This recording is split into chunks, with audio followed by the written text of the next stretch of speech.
कोई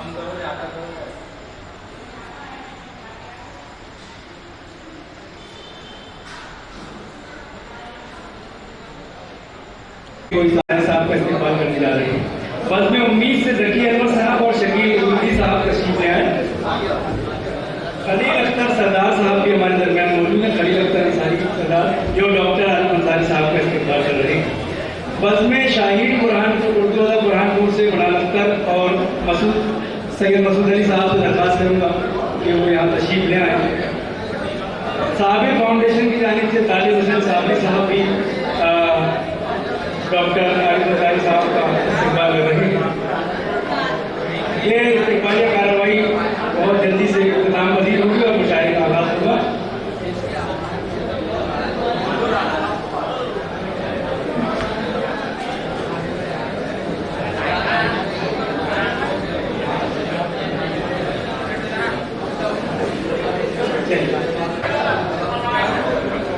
इस्तेमाल के बाद करना होगा। लालू सेठ का इस्तेमाल कर रहे हैं मोहम्मद वली शमीमी साहब।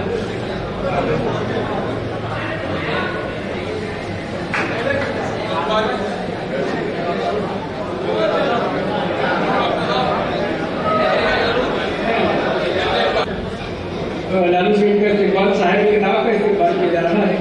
इन्होंने किताब तरतीब दी है डॉक्टर आरिफ अंसारी साहब का और बस में शाहीन की तरफ से ये पर्चे तमाम मेहमानों की खिदमत में कर्नल समंदर साहब इस्तेमाल कर रहे हैं।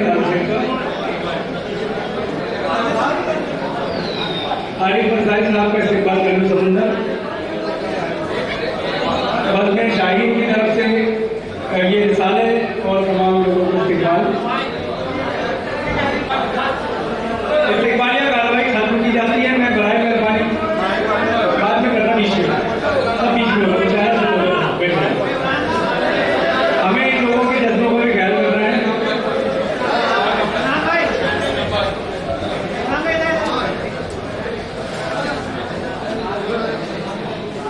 बस ना दिया बस कुछ इस्तेमालिया कार्रवाई खत्म। अकरम दिया साहब की तरफ से भी इस्तेमाल हो चुका और शाहिद सरदार की तरफ से भी इस्तेमाल हो चुका।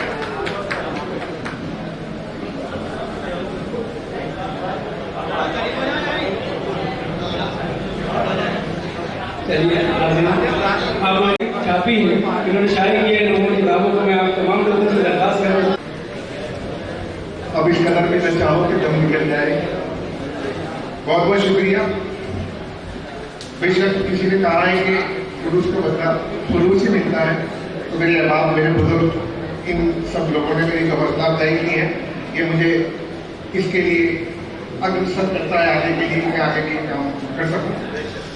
मोहतरम सदर महफिल, बुजुर्गाने शेर अदब, मेहमानान इकराम, शोरे इकराम और मेरे प्यारे साथियों, मेरे उस्ताद मोहतरम अब्दुल आसिफ साहब ने कहा था, दे पाऊंगा ए रूह तेरा साथ कहाँ तक, दे पाऊंगा ए रूह तेरा साथ कहाँ तक, मिट्टी का घरौंदा हूँ बिखर जाऊंगा एक दिन। बेशक ये कुलिया है और इस कुलिया के तहत सभी को जो इस दुनिया में आया है अपनी दुनिया के अंदर जाना है। अख्तर आसिफ साहब मेरे उस्ताद मोहतरम की अब से 17 साल पहले 16 अक्टूबर 2005 को अपने बर्ताओं, अपने शागिर्दों और अपने अहले खानों को छोड़कर इस दुनिया से रुखसत हो गई। लेकिन जाते जाते आपने यादों में एक ऐसा सिलसिला छोड़ गए कि आज तक भी आपके शागिर्दान, आपके मद्दा, आपके हमअज़्र, आपके माफ़रीन सभी आपको याद करते नहीं सकते।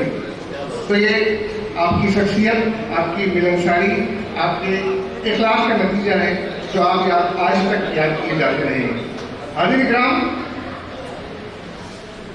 हज़रत अख्तर आसिफ जैसा कि बताया गया कि नासिकी सिलसिले के बुरहानपुर के ख्याली साहब के सिलसिले के शागिर्द रियाजी साहब और फिर उनके शागिर्द फाजिल अंसारी और फिर उनके शागिर्द जारसीन थे।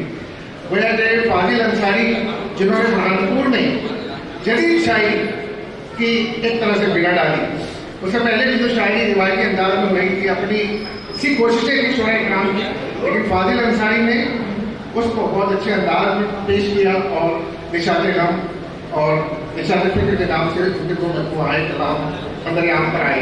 फाजिल अंसारी की तरबियत का नतीजा था कि अख्तर आसिफ ऐसे हमाजहत शख्सियत के बतौर उभर कर सामने आए जिन्होंने एक ऐसे कुंबे नबीले की तरबियत की जो पढ़ा लिखा था, जो एमए बाद और पीएचडी था, वो भी उस शख्स के पास आलू अदब तय करता है तो उनकी अहलियत और सलाहियत का अंदाजा किया जाता है, किया जा सकता है।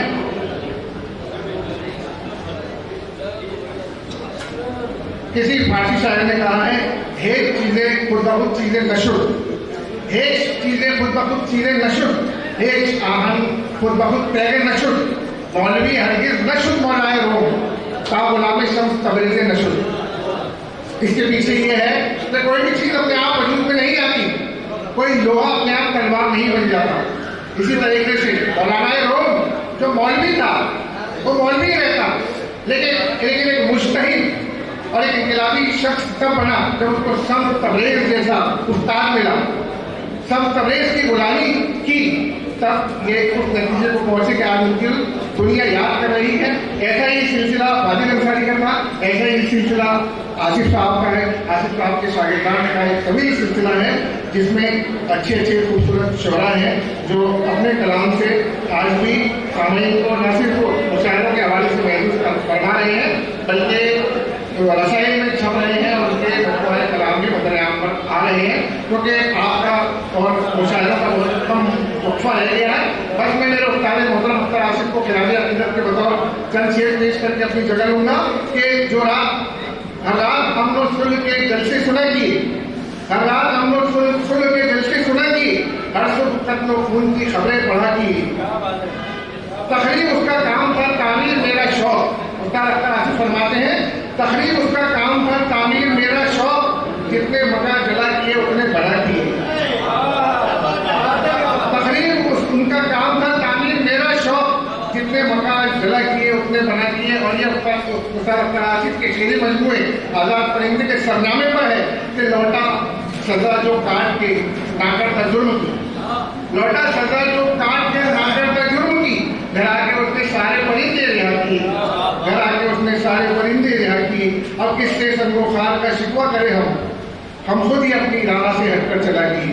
आज मैं उन तमामी मेहमान कराम का शुक्रिया अदा करता हूँ। तमाम आदमी जो यहाँ पर मौजूद हैं और जो सामने हैं, ये पाली उर्दू सोसाइटी के अराकीन की मोहब्बतों में यहाँ तक चले आए।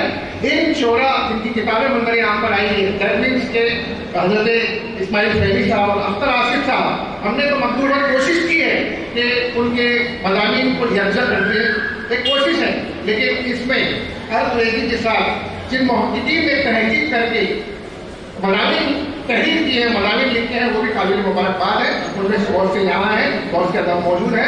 मैं उन सब का भी एक बार शुक्रिया करता हूँ और आप सबका भी शुक्रिया, बहुत शुक्रिया।